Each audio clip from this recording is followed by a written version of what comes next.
what we have feared has come. My arrest is an appalling sign of the return of a power-hungry, morally bankrupt, and abusive government. As we expected, the Department of Justice filed criminal cases against me based on manufactured stories accusing me of involvement in the drug trade. According to the mastermind of the filing of cases against me, none other than the President, Rodrigo Duterte, she has to face the music. It took months to develop the case. They really have such nerve, all of them. Of course, it would take you this long to manufacture lies against me. There must be so much fentanyl in Mr. Duterte's brain for him to have the gall to boast of the testimonies of their witnesses who are convicted drug lords and whose statements contradict each other. Liars, hypocrites. As reward for testifying against me, this administration, through the Department of Justice, restored the privileges of these inmates, the very same privileges that I put an end to during my term as the Secretary of Justice. The revolting plan: convicted criminals become state witnesses so they can be exonerated from their crimes. They are not the heroes of this administration is forcing us to believe.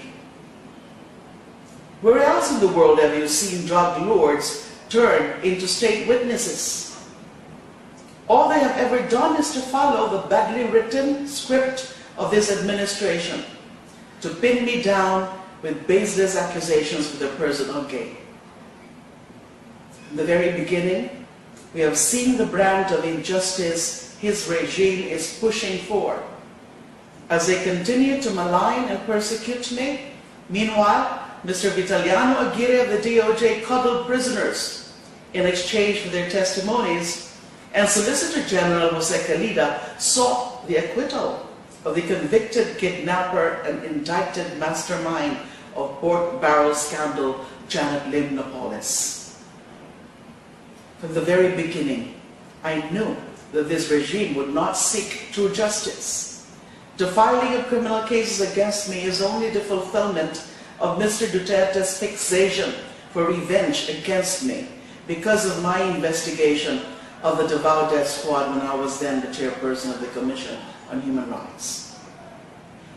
The Filipino people know your style, Mr. President, to put the rule of law in your hands, silence your critics, and destroy those who will go against your caprices. Actually, this should no longer surprise us. If the President supported a policy of killing the poor and drug offenders, what is then stopping him from doing whatever comes into his head? Absolve big-time drug lords, acquit a kidnapper and queen of pork barrel scandal, fabricate stories and plant evidence against his critics, which he admitted he used to do when he was a fiscal, and continue killing the poor with impunity.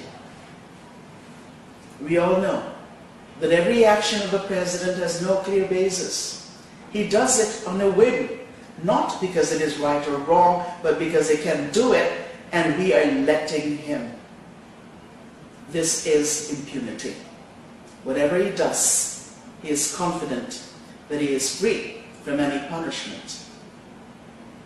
This all started when he discovered as mayor of Davao City that he could kill people without accountability. Truth is, even though he has killed over 1,000 in Davao and over 7,000 throughout the Philippines with his death squads and rogue police, he has yet to pay for it under the law.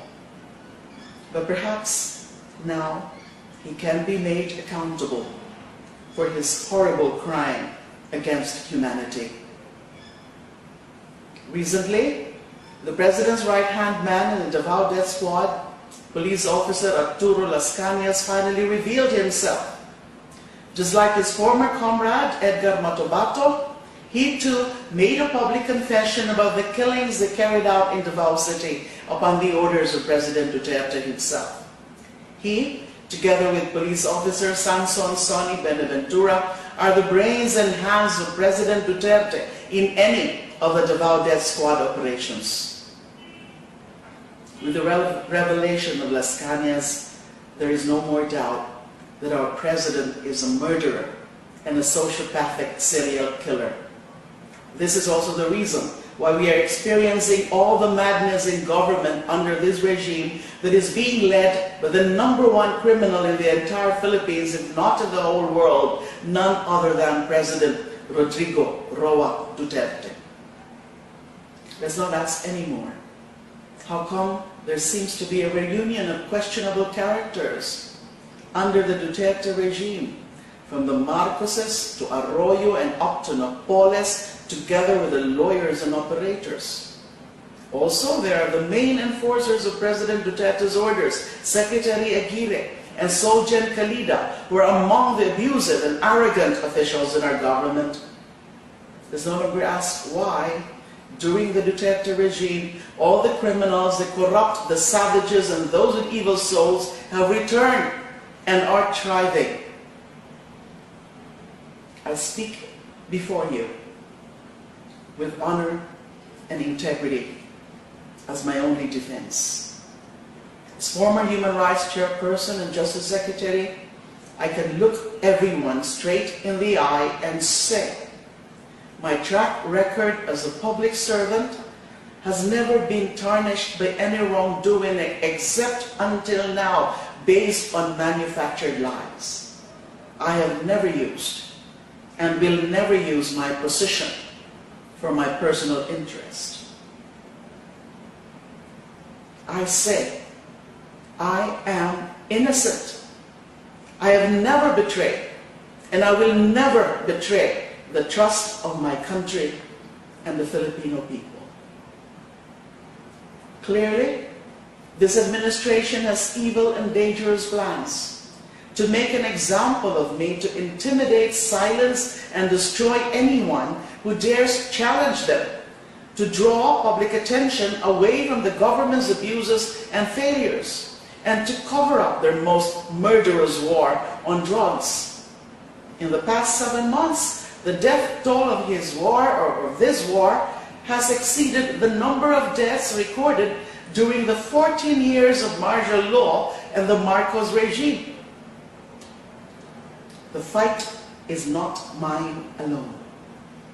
This fight is our fight for the victims of government's failed war on drugs, especially for 7-year-old Sanino Butucan of Cebu, 5-year-olds Danica May Garcia of Pangasinan and Francisco Manosca of Pasay City, and 4-year-old Althea Fem Barbon of Negros Oriental. Perpetrators of these hideous crimes have no conscience. Even worse than them are those in power who allow this to happen. From all this violence, killings, and crooked governance of the Duterte regime, clearly, I am not the public enemy #1 here, but this regime who has no respect for basic human rights, especially the right to life. Since the start of this term, Mr. Duterte has brought in the entire machinery of the state to silence me and to destroy my person, credibility, and honor as a woman. If they can do this to a sitting senator, what is stopping this administration from doing the same to ordinary Filipinos? If they think that by jailing me, I will turn my back on my principles, they are mistaken. Instead, they have encouraged me more to pursue truth and justice. I have long prepared myself to be a political prisoner of this regime. Rest assured that I will answer all the accusations against me in the proper time and venue.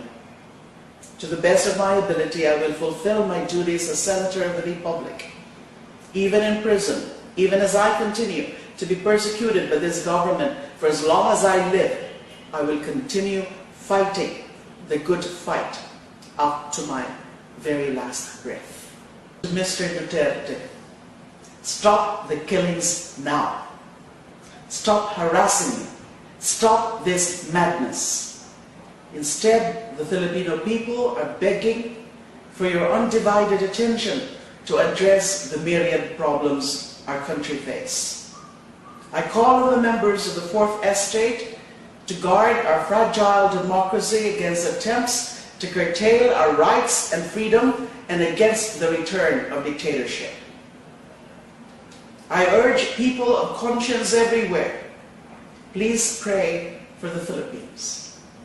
I ask you to remain vigilant and continue to fight so that true justice and respect for human rights prevail.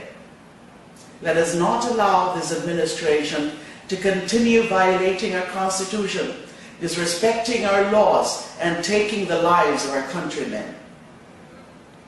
I am hopeful that we will not remain silent in the face of the daily killings taking place in our midst, the flagrant violations of our fundamental rights, and the deliberate efforts to poison our minds and that of our children.